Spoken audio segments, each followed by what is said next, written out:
Hi, I'm Sam Tucker, and welcome to My Life. I've been a bit reluctant to do one of these Draw My Life videos because all of those seem to have a really happy ending where the person telling the story has achieved all their dreams and everything's looking up Millhouse. And I don't feel I'm quite there yet. But then again, I thought, hey, that's probably kind of relatable, so here we go. I was born in Victoria, Australia, and I'm the youngest of three brothers. And the shortest, damn it.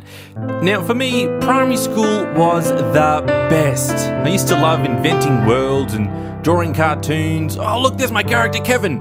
Oh, man, you got Space Kevin, Cool Cat Kevin, Ching Chong... don't worry. And I had a best friend, and he'd make characters too. And we'd have sleepovers, play PlayStation, then go into town and play trading card games. Anyone remember Imagination? No? And it was in primary school that I got my first taste of being on stage. I had a small part in a school play. It was called Seven Seas, and it was the longest, most boring play you could imagine, but I had a part and it was wicked. And I remember stuffing up my lines on the first night, but when I recovered, the audience cheered and they were on my side. It was awesome. And at the end of primary school, we had a big party, and it was pretty out of character for me, but that night I just let go and had a hell of a time dancing and having fun. I think it's the only party that I've ever enjoyed, but more on that later. At 12 years old, it was time for high school. And high school, well, it was a little less fun. To start off, no one I knew was going to the same high school that I was, and on top of that, I was homesick for the first few days while everyone else was kind of teaming up. So right at the start, I felt like a bit of an outsider trying to work my way into other people's friend groups. I did eventually make some friends and they were pretty cool, but I never had another best friend like I did in primary school. One thing I found weird was everyone seemed like they were trying to act more grown up all of a sudden now that they're in high school. There's no more drawing silly characters or running around having an imagination. No, it's all just standing and talking or sitting and talking and about boring things like the real world. My favourite subject though was media studies, where we watched movies in class and learned about cameras and editing and filmed little movies of our own. And sometime during high school I got another taste of presenting when I read out a poem I won for being so cool. And when I was introduced, the guy said, "And here's Sam to read out her poem." So I stroll up and say, "Oh, thank you very much. It's his, by the way." "Oh, Sam, you dog." The crowd loved it. Anyway, later in high school, the people I hanged out with, I guess, felt they had to feel even more grown up and started to get a bit weird. Like one guy would just carry around a knife in his pocket. I was like, what? And one time when I showed him the characters I made in primary school, he said that they looked like dick and balls. So I broke away from that group, and I never really made any strong friendships after that. Like, it's kind of embarrassing to admit, but during lunch sometimes, with no one to hang around, I just kind of do laps around the school and waited for the bell to ring. Oh, that's sad. Anyway, after graduating high school, I enrolled in university for a bachelor's degree in business because I've always wanted to make money. And I met some pretty cool people while I was there. But then again, I never really hung out with anyone outside of class or assignments because I kind of didn't know how. Like, where do you go? What do you do? And for how long? Probably stupid questions, but I liked how uni and work had kind of rules around it. Like you'd hang out until you finished your assignment or you'd chat at work until your break was over.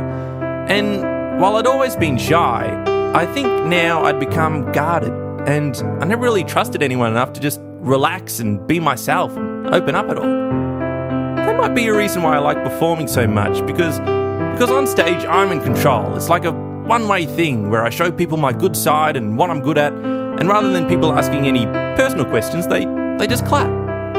So I graduated university like a wizard and started to wonder what to do with my life. I was still working at the job I'd picked up in high school. It was pretty cushy. I mean, my main job at the time was just to say hi to customers. Some people suggested that I take my business degree and work in head office, but I did some work experience there as part of my uni course, and I just didn't really like the over-serious, stuffy corporate atmosphere, which is probably what a lot of big companies have. And I thought, well, if I was just going to work for the money, I might as well stay where I was. But of course, the endless 9 to 5 cycle, or for me, the 1 to 9:15 cycle, started to take its toll, and I began to feel frustrated and stuck and filled with a sense that I was made for more than this. So one day, while surfing the information superhighway, I came across a little site called YouTube. The one that I knew about, and everyone knew about. I mean, it's freaking YouTube, come on.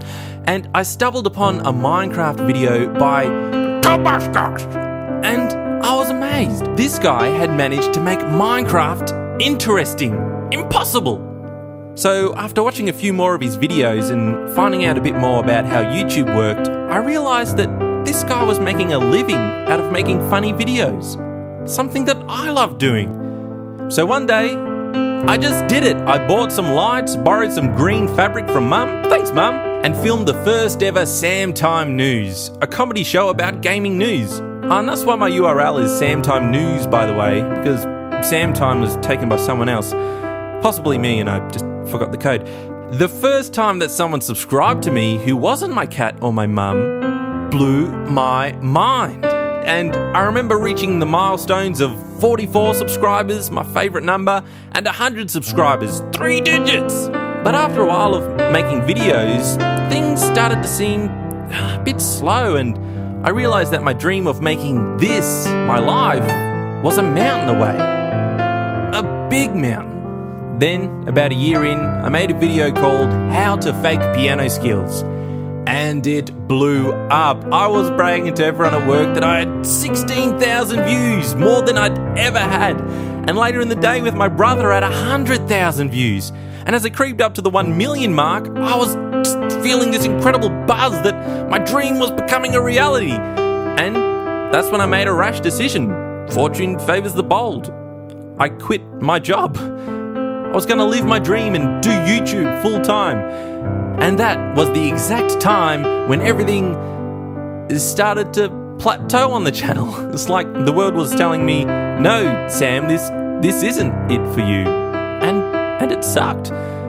But after struggling to make it work and even getting a government grant at one stage that helped for a while, I started to shift my focus away from just the bare numbers and started to think about why I make funny videos. And I think it's about rediscovering that good stuff from primary school, when you're just a kid with endless imagination, having fun doing ridiculous things, inventing worlds and making characters. And I found it kind of heartwarming and a little crazy that people were into this whole weird, funky world as well.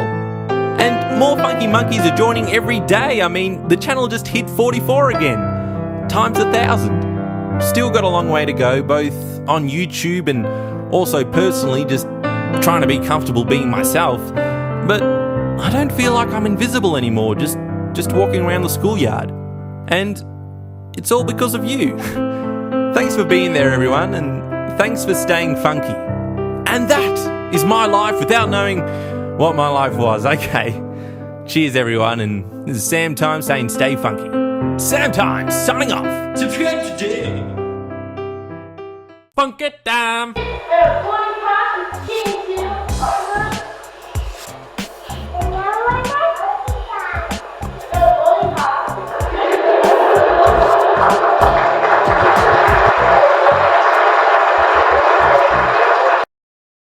And none of this would have been possible without me.